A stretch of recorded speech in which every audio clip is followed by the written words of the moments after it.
So good evening, everyone. The Farmington Libraries would like to welcome Susan Odell Walker, who has been head of public services at the Lewis Walpole Library, a department of Yale University Library in Farmington for 19 years and serves as the library's representative to the Farmington Heritage Alliance. She graduated from Tufts University, where she focused on art history and English literature, and she earned her Master of Library and Information Science degree from Simmons College. Before coming to Yale, Sue worked for many years at the Museum of Fine Arts in Boston. Welcome, Sue, and thank you so much for your presentation tonight. Well, thank you, Tara, and thank you all for coming. This talk is based on the Lewis Walpole Library's online exhibition, Doing Good by Stealth, the philanthropy and service of Annie Burr Lewis. This exhibition was largely made possible by the recent processing of the Lewis archives at the library, during which the papers, photographs, and memorabilia were organized and listed in a finding aid, now also freely available online. There are countless instances in the archives of Annie Burr Lewis's generosity, both to friends and family, as well as to civic nonprofit organizations.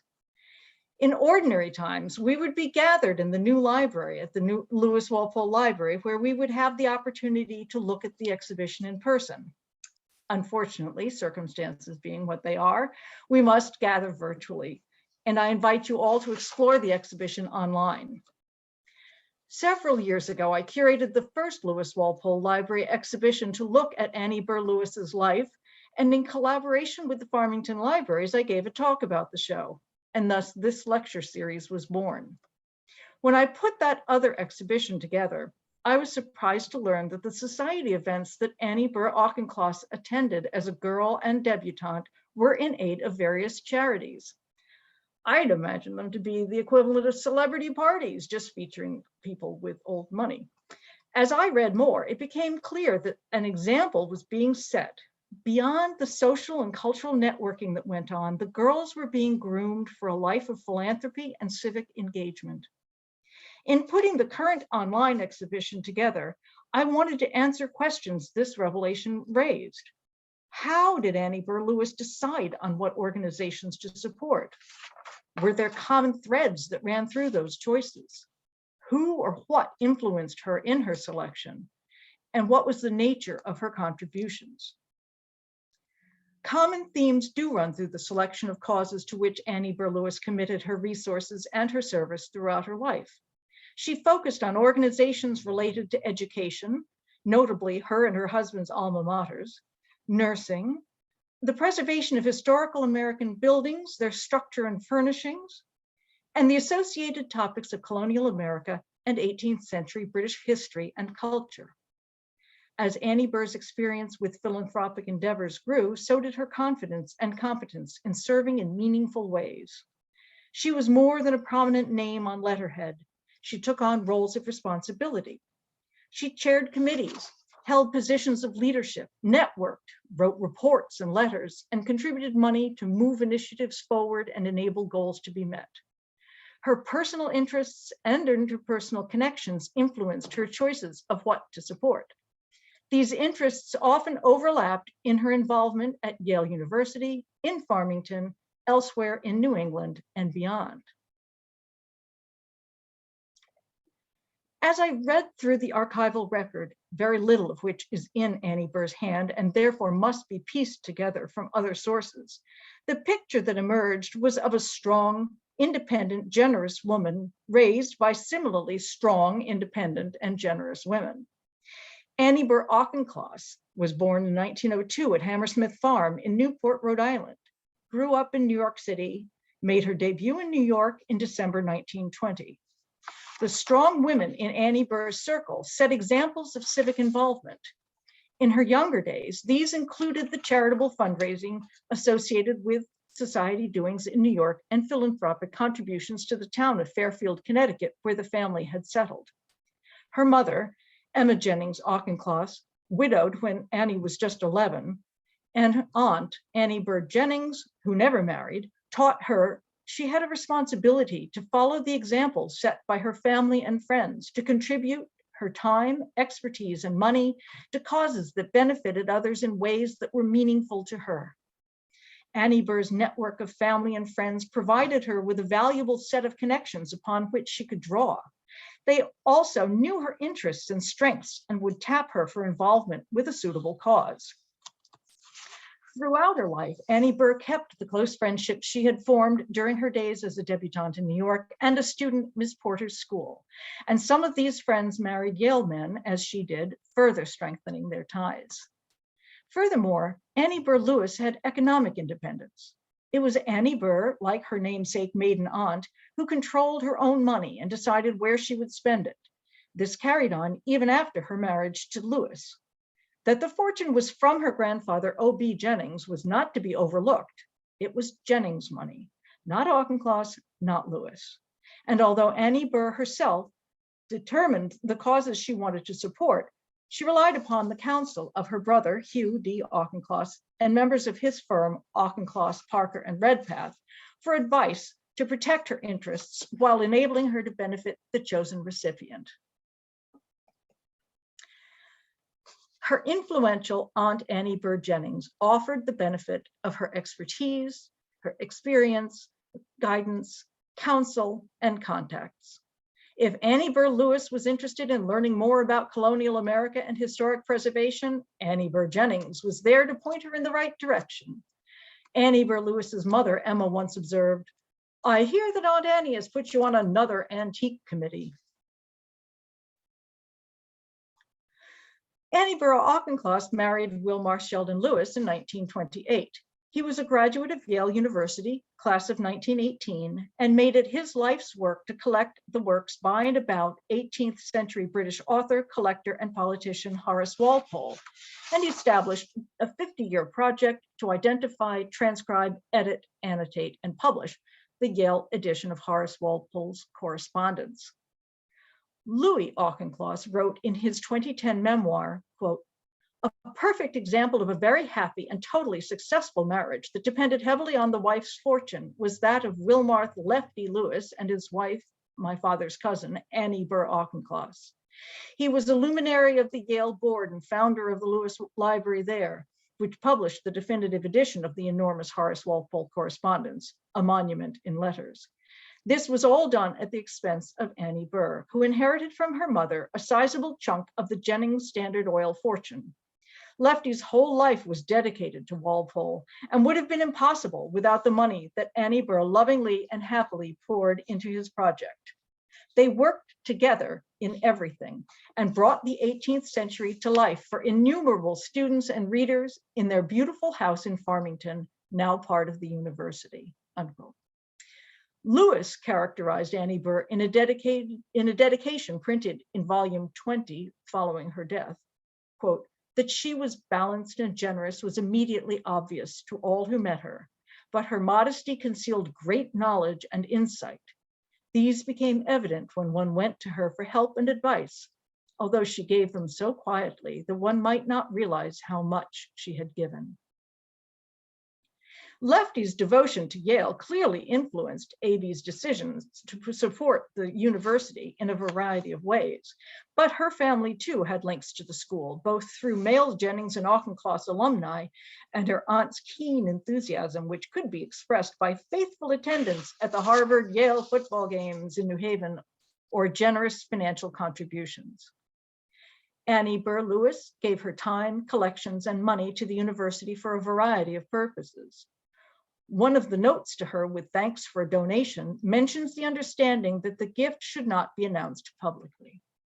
She was appointed print curator of the Lewis Walpole Library by the university in recognition of her extensive work in Farmington, during which she cataloged the 18th century print collection of the library to the highest standards of the time, an achievement of which Lefty was particularly proud.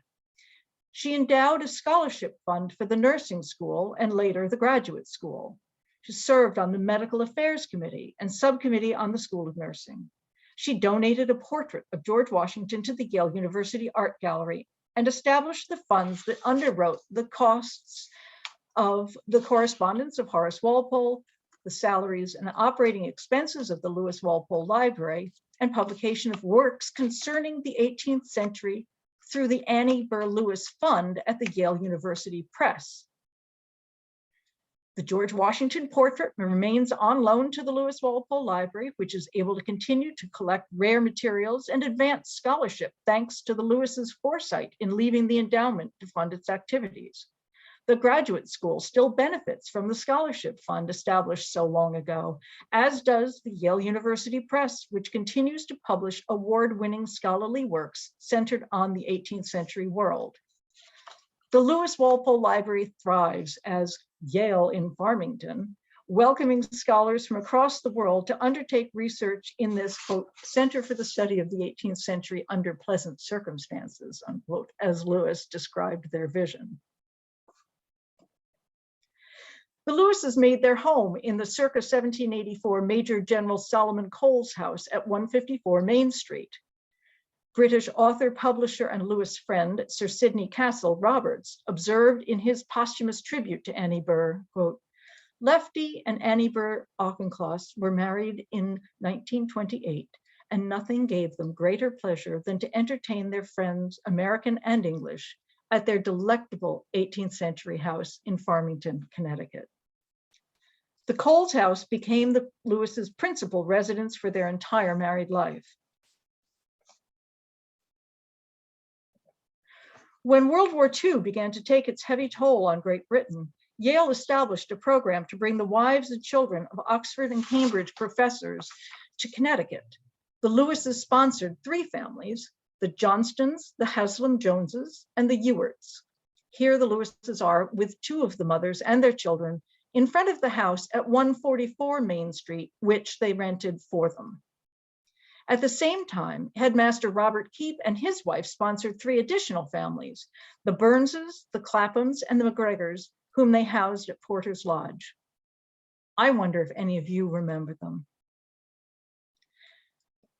The children all came to refer to the Lewises as Aunt AB and Uncle Lefty, and got together to write a newsletter they called the Oxington, in which they wrote articles, including one about the differences between Farmington and Oxford, and one about the Farmington Museum, as the Stanley Whitman House was then known. Farmington played a large role in Annie Burr's life. As her mother, aunt, and sister had done, Annie Burr came to Farmington as a girl to attend Miss Porter's school. While at Farmington, she attended the Congregational Church. She met her future husband at Oldgate, the architecturally significant home of Anna Roosevelt Coles, and they resided just across Meadow Road. As you all know, Farmington was called the Village of Beautiful Homes in the 1906 book of that name. Farmington was and is renowned for its colonial and federal architecture. During the Depression, an architectural survey of some of the most historically important properties was undertaken by the WPA. Annie Burr immersed herself in Farmington's historical heritage. The American Scenic and Historic Preservation Society said of Annie Burr Lewis and Farmington in 1959, quote, deeply aware that her beloved town of Farmington, Connecticut was a kind of microcosm of the best of village life in 18th century New England, Annie Burr realized to the full that in its unity lay an important part of its deep cultural significance. Annie Burr and town historian Mabel Hurlburt embarked on a project to document the historical homes of the town.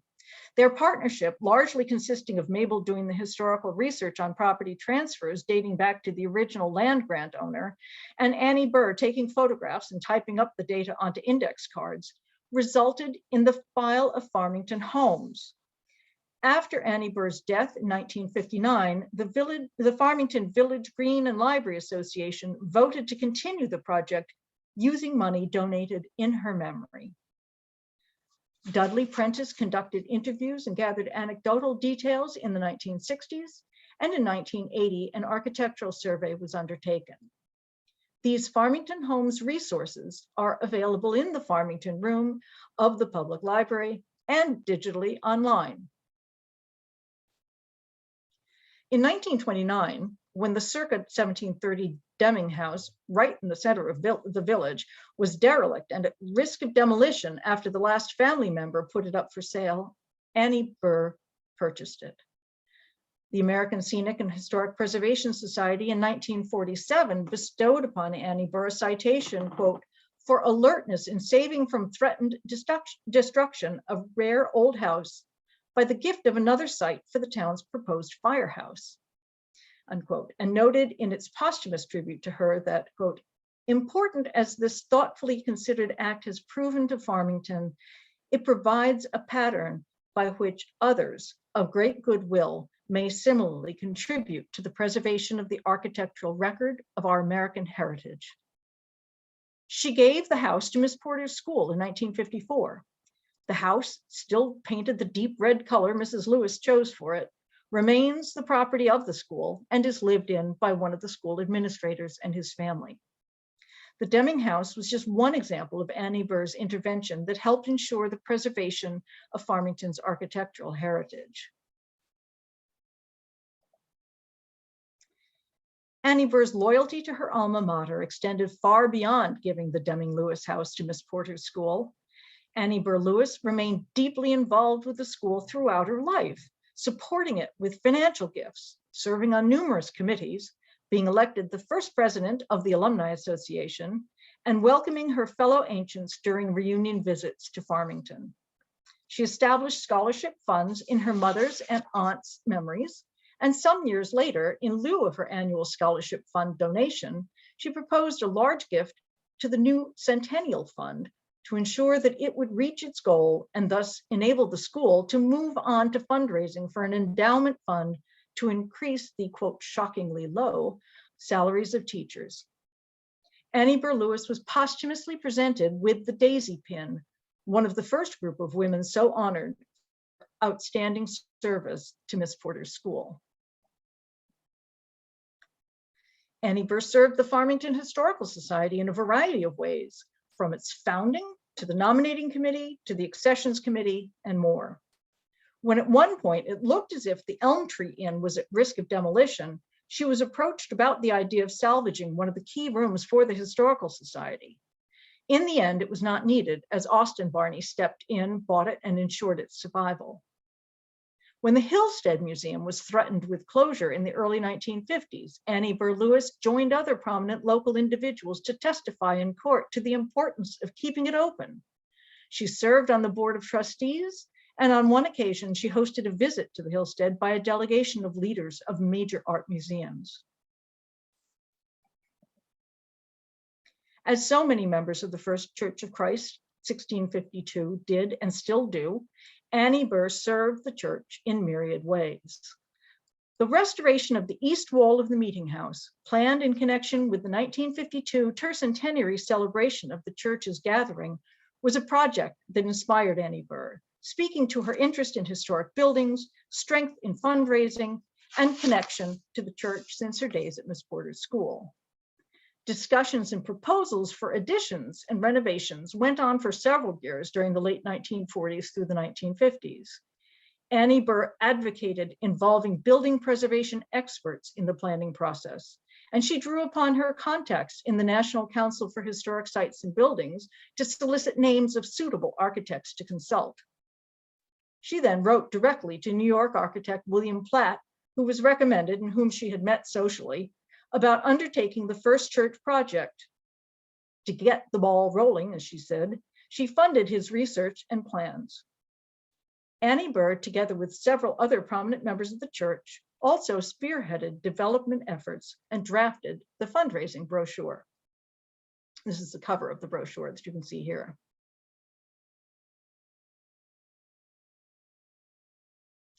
As her experience in organizations involved in historic preservation grew, so did her sensitivity to and expertise in the issues and considerations involved. She was a valued board member of national and regional historical preservation organizations. Annie Burr saw at-risk structures and ensured their preservation by advocating for their rescue and contributing money to guarantee that was possible. In one instance, as a member of the Preservation Society of Newport County, she advised on the proposed restoration of the Hunter House, described now by the organization as, quote, one of the finest examples of Georgian colonial architecture from Newport's golden age in the mid-18th century. Annie Burr Lewis took over the role of Vice Regent for Connecticut for the Mount Vernon Ladies Association following her aunt's death, and put her knowledge of antique furniture to the task of chairing the committee on furnishing the Virginia mansion. In 1953, the Mount Vernon Ladies Association published Mount Vernon, Virginia, an illustrated handbook. And after it was released, Annie Burr was interviewed by Jean Colbert on WTIC radio. We can hear Annie Burr's voice as she speaks about Mount Vernon and the association. Mrs. Lewis, who owns Mount Vernon and when did it go out of the hands of the Washington family? Mount Vernon is owned by the Mount Vernon Ladies Association of the Union, to give it its full title. Well, it's been open to the public officially from the time that the Mount Vernon Ladies Association bought it in 1859.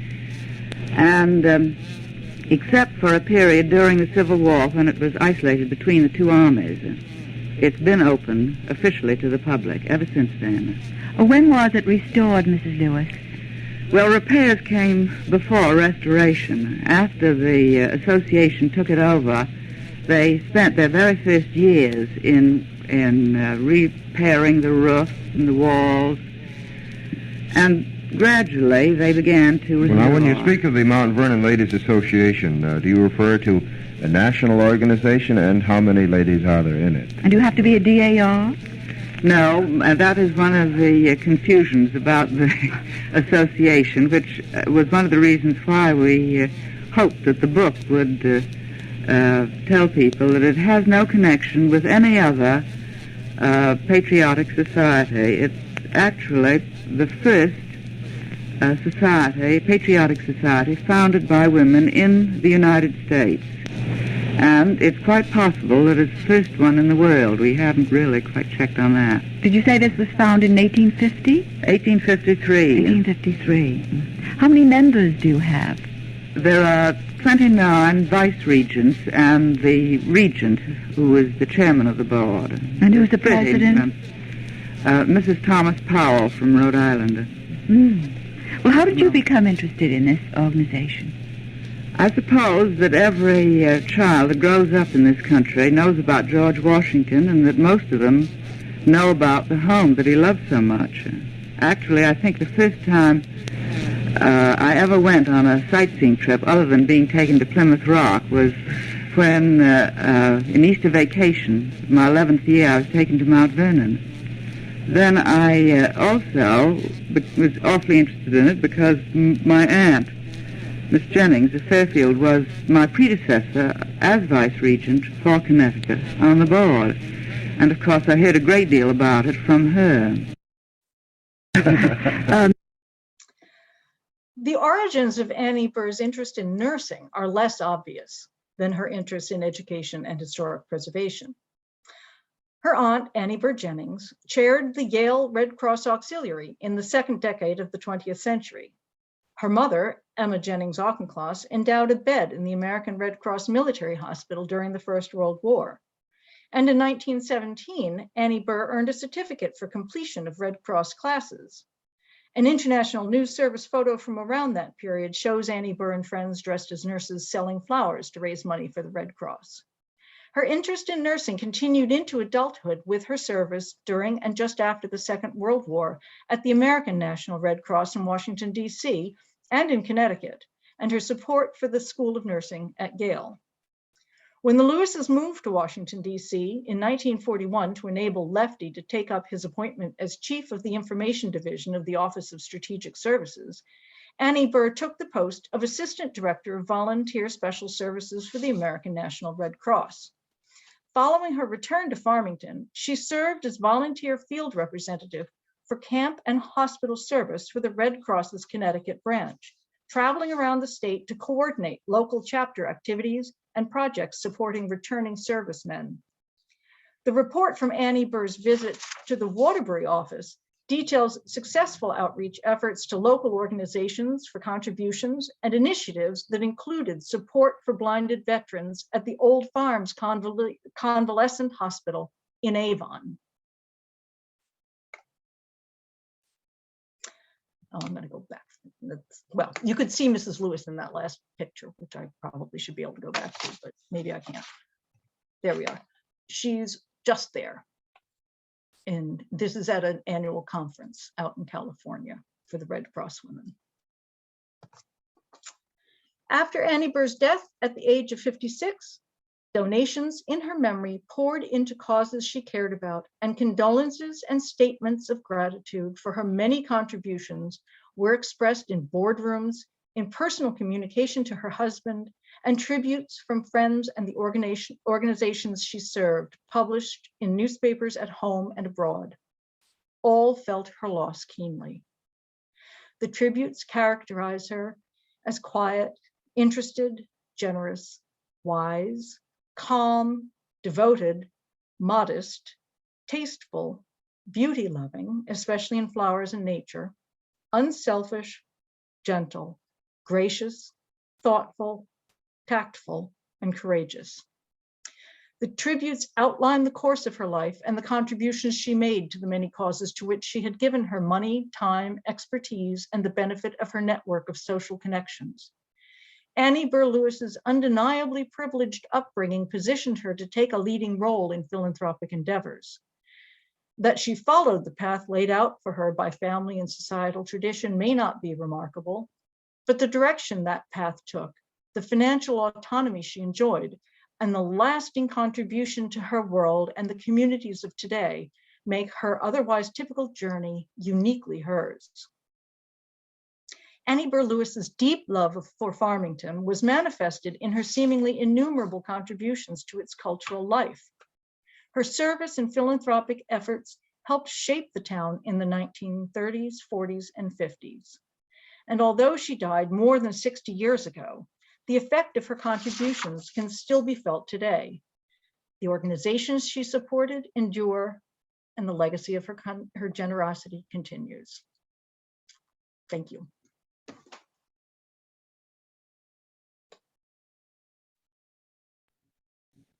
Thank you so much. I'm going to open it up to any questions, comments, and pause if you want to unmute yourself. So you're welcome to. Yes, you're welcome to unmute yourself, or you can have any questions and comments in the chat. Lisa Johnson says, wonderful. Thank you, Sue. Well, thank you. Can I speak or say something? Yes, absolutely. Go ahead. Hi. Hey, that was fabulous. And it's such a great topic. I know in Fairfield, they make a big deal. I learned a little bit about her aunt, I guess it was, and the incredible work that that branch of the family did with, you know, cultural heritage and history and all that. And I guess I often wonder and worry, we've got more billionaires in this country now than we ever have. And I can't think of one that has anything useful to say or does anything useful in the realms of preservation, history, American culture. How on earth would we change that? It seems like her generation and maybe the generation before, you think of Henry Ford and John D. Rockefeller with Colonial Williamsburg and all of these amazing philanthropic gestures in the direction of building something that that reminds people why this country matters. Well, for one thing, Bill, it's really nice to see you. I've known you by name for many, many, many years, and so I'm really very pleased that you joined us tonight. And I mean, I think the fact that these organizations are still going and are still working to preserve the historical heritage they may even be heading in new directions. The broader audience that they're reaching now. So I think of some of the initiatives like what Lisa Johnson started up at the Stanley Whitman House with the Slavery Project for documenting the Farmington enslaved peoples. And I think that there are lots of people who are still involved in this kind of work and doing just the kind of thing that Mrs. Lewis did, but as she did, quietly. So you don't get people like Jeff Bezos and Bill Gates or Elon Musk throwing down a huge amount of money to preserve historic American properties, but you do get a sort of a grassroots initiative that endures. No question. It's just that there are still massive, for every one organization that is well endowed, there are 100 that are struggling and at risk. Absolutely. Well, if you come up with any thoughts, or anyone else has any good thoughts about that. I figured maybe her cousins or something. No, I'm kidding. Hi, Georgina, you saying you want to say something? Yeah, I was just wondering if she took advice about her philanthropy, whether she had somebody who advised her, or whether she asked her husband, or she asked other women, or what her sort of channels to choosing or committing to things that she really kind of could believe in were. Well, I think that her mother and her aunt were very influential. I also think that the people that she kept close ties with, the girls that she'd met, they all sort of formed sort of interlocking circles. The girls that she'd met as a debutante ended up marrying Yale men and who were friends with Lefty, and then the girls that she met at Miss Porter's similarly, and they all stayed in touch with each other. And as far as getting advice for the technicalities of financial support, she turned to her brother and his law firm for that. And so they would advise her on, like, don't give them all that money in a big old chunk this year, spread it out, or give stock this year and then you give more stock next year, that kind of thing. That was the kind of advice that they would give. But she saw the example that the women in her life set, and those were the things that really spoke to her. And I think that she really wanted to make a difference in Farmington itself, where that really was where she and Lefty set their hearts. They may have connected. Sorry? She could see the difference she was making there as well. I mean, it wasn't distant, it was local, and she could actually see the difference she made, I suppose. So, obviously. Yeah. So springboarding off this topic, this specific topic, Tom is asking, as an occupant of one of Annie's houses, may I ask what brought the couple to Farmington? Oh, good question, Tom. Excellent.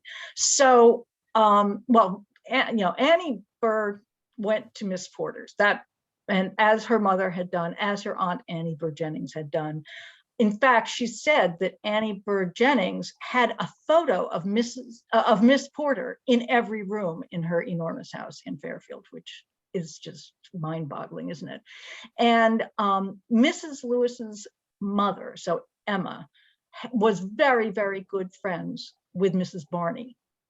And Lewis had gone to school with Austin Barney.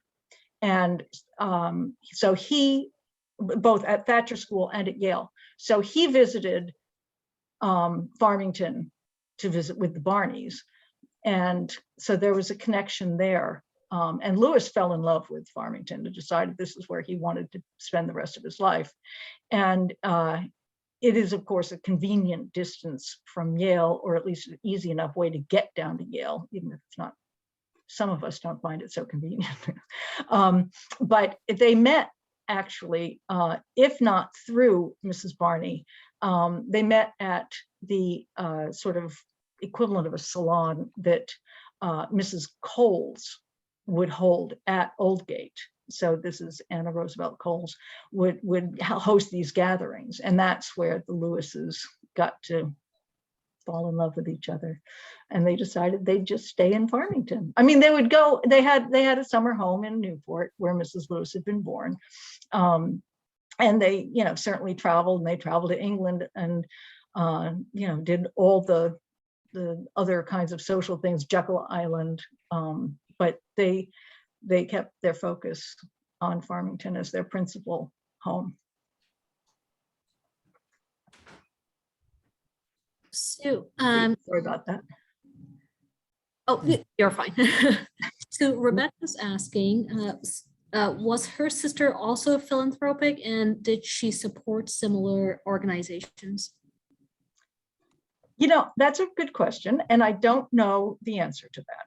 I don't find anything in the archive that specifically speaks to that. So I can't really say whether she did or didn't. I know that her sister was married a couple of times and was, would come visit. Her kids were close to the Lewises, but I don't really know an awful lot about what she did or didn't do.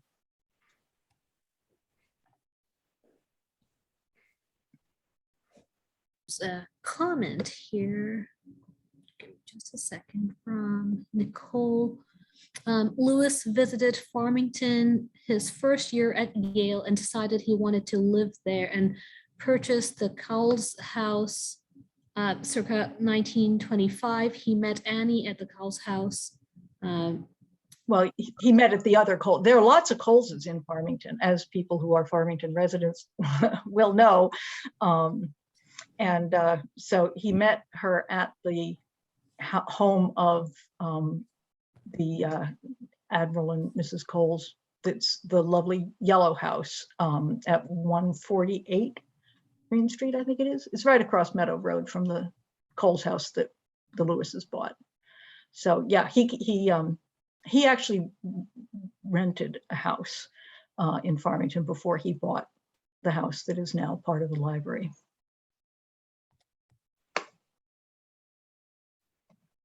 There's another. Oh, did she die suddenly?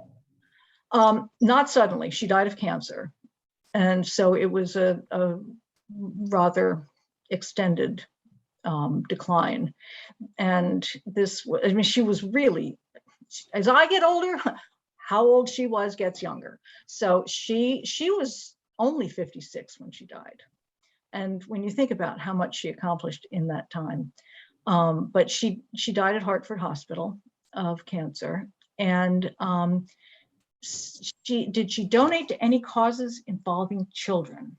Well, I think that the work that she did with the English children when they came over with their mothers, I think that was one of the big initiatives, and they stayed in touch with the families for the rest of their lives. So I've tried to track down the kids and see if I could get in touch with any of them, but sadly I'm just a few years too late with that. But besides that, there's not a specific philanthropic child-oriented endeavor that I have encountered, which isn't to say it didn't happen. So the impact of the Lewises not having children. Well, they certainly loved children. I mean, there's plenty of speculation as to why they didn't have children. And I won't sort of go into all those, but they clearly loved children. They loved their nieces and nephews and their friends' kids. There are just countless wonderful photographs in the collection showing them with other little ones. And so they were Aunt Abby and Uncle Lefty to many, many people. And I think that it also meant in practicality that the experience that she had in philanthropic work is different from some of what you understand the impetus of some of the philanthropic networking is, because there are a number of recent scholarly works looking at philanthropy and what they called the philanthropic elite, and the idea that you were hobnobbing with other people of similar social background and wealth, and you're kind of looking for a husband for your daughter, or suitable match, and that was not clearly something that they were at all focused on. They didn't have their own kids. They had dogs, though, lots of lovely dogs, but they didn't. But Stephen, are you thinking of something in particular about their not having kids? I suppose I'm thinking about to what extent that's a driver for Lewis as collector, and her quite extraordinary identification with his great mission. I mean, it would have been a very different life, I suspect, had there been children. Nothing more profound than that. That's true. So there are plenty of, collector preservationists that had, I think of the Flints up in Deerfield, had kids, and, antiques and pottery and various things are fragile, and you can't easily train a 8-year-old to respect the upholstery, but it's certainly easier if you don't have rugrats attacking the chairs. Well, they have plenty of rugrats visiting, so I think that it's remarkable how things seem to have survived. We actually had a couple of women stop by, I don't know, maybe 5 years ago or so, and they had been visiting their mother up on Martha's Vineyard, and they were headed back to their homes in Ohio and Hawaii, respectively, but they had been godchildren of the Lewises. And so they were able to talk about, just describe coming to visit and running up and down the long hall in just full tilt. And they could tell me exactly how the bedrooms were all laid out upstairs in the Coles house without our even going up to see them. So it was really quite extraordinary. And I would love dearly to find more people who remember visiting with the Lewises. We started a number of years ago an oral history project, and we have taken the recordings of a number of people who do remember the Lewises and have wonderful stories to tell of their experiences with them. I'm not entirely sure that we've got anyone who remembered her. That was really rather a long time ago that she passed away. But if any of you remembers either of them and wants to come and tell us all about it, we can even do it virtually now. So, well, I was a student at Historic Deerfield in 1976, and they brought the class down to Farmington, and we had dinner with Mr. Lewis. And I won't, in polite company, tell the story, but I might tell it to you sometime. That was so darn funny and embarrassing to at least one person who will go unnamed, but not Mr. Lewis. But he loved it. We walked across the street and looked at the Meetinghouse and church, and he gave us his insights into why that is such an important building. It was a good, fond memory. Excellent. Okay, Bill, I'm counting on talking to you about it then. So relatedly, Rebecca also writes in, the Lewises loved children and adopted the children of their friends, including my father and his brothers. They both made a huge impact on those young people as mentors. Oh, that's lovely. Oh, that's wonderful. Well, we have great. Is that me? I don't think so.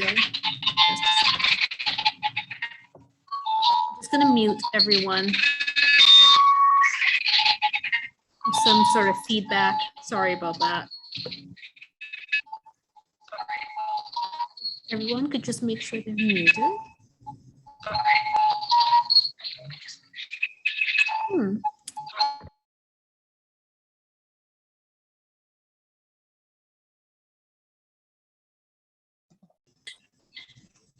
Well, I see that Lisa is saying this, you're interested, oopsie, it's me again, isn't it?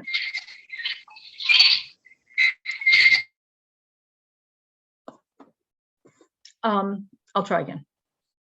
So interested in the professional level work in cataloging and historic preservation. These were not professions at her time. And she and other philanthropic women seem to have filled this important role and lent gravitas to such work. Well, indeed, and well, the cataloging, she used as her model the great multi-volume set of books of the British Museum satirical and caricature prints that had been begun by a man named Stevens, but was taken up by Dorothy George in the earlier part of the century. And they remain sort of the starting point for any research on British satirical prints of the period. And they, so she used that as her model, and really it was, the print room became her domain, and she created these catalog cards, and they also have provided the basis for the online cataloging that has taken place at the library. And in fact, my colleague Cynthia Roman is working on an international project looking at legacy catalogs. And so, you know, Dorothy George was a woman who did it before Mrs. Lewis even had thought about it. So there's a lovely long tradition that she fed into. And so I think that there, as we can see that as far as the historic preservation, the Mount Vernon Ladies Association really set the standard for intervening in the efforts to salvage important American historical properties. In that case, it's Mount Vernon, but I understand that they sort of were the precursor for the National Trust in historic preservation. And so that work goes on, but you know, they may not have been trained in, certainly Mrs. Lewis didn't go to college, didn't study Dec Arts, didn't go to Winterthur, didn't do, you know, a lot of the kind of scholarly underpinnings that inform the decisions that are made today. But she and her colleagues had the best of intentions, and I was really impressed by seeing how cautious she was and how she was advocating for getting people who really knew what they were doing in to advise, both on the Congregational Church restoration and on the Deming House and on, you know, the furnishings for Mount Vernon. You know, she was involved, she had her finger in a lot of really important historical preservation pies. So I hope that helps answer what you were thinking of. She didn't live long enough to be part of the whole transformation of Hillstead. I wondered what Mr. Lewis' involvement or thoughts about that was. My understanding is that it was complicated, that the will read something to the effect that if it couldn't prove sustainable, the money would go to Avon Old Farms, and there was some apparently a year or two where they weren't sure that accepting this and turning it into what it is was practical. Do you know anything about his take on all that? I have to say, I haven't paid nearly as much attention to what he thought about Farmington endeavors as I have hers, but I know that he did pick up sort of where she left off, in her later years and when she died. And so he, served on the board. He served on the board for the Farmington Libraries and all that. I think that I don't know an awful lot about Hillstead. I know where it is, I know what it does and all that stuff, but there's not a whole lot written about what her involvement was with it, and I haven't really looked into what his was. But I do know that it was at risk of closing. Theodate died in 46, and I think it was by 50. What did I just say? I said it in my paper. Anyway, 54, something like that. There was talk of closing it, and so Mrs. Lewis and several other people, Wadsworth and all, went and actually testified as to why it was important to keep it open. And I know the university, Yale, had similar qualms about accepting the bequest after Lewis died in 79, about is it feasible to keep the place running up in Farmington, or should it all just get packed up and sent down to New Haven? But Stephen spoke way more about that, knows much more about that in the exhibition about Lewis and his work and his relation with Yale and all. And that's also on our website, so check that out. And if you all want to see Mr. Lewis, now you heard Mrs. Lewis, wasn't that extraordinary to hear her voice? The Yale and WTNH teamed up to do a program that was a video visit with Mr. Lewis just a couple of years before he died. And that's up on the Yale Library YouTube site. So if you want to see and hear him, you can do that. We don't have any videos of Mrs. Lewis, but we do have that wonderful, wonderful recording. Oh, good. Thank you. Kristen just popped the link to the exhibit into chat, so you can check it out there. Thanks, Kristen.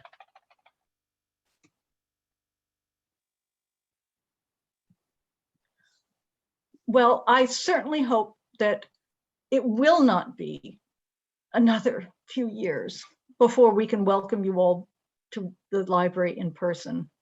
I don't think that we'll do an exhibition and do a physical version of this exhibition. So online is where it's at. But I hope that you'll all check it out and write to us and let us know if you have any questions or if you have memories of Mr. Lewis. So Bill, I'm counting on you.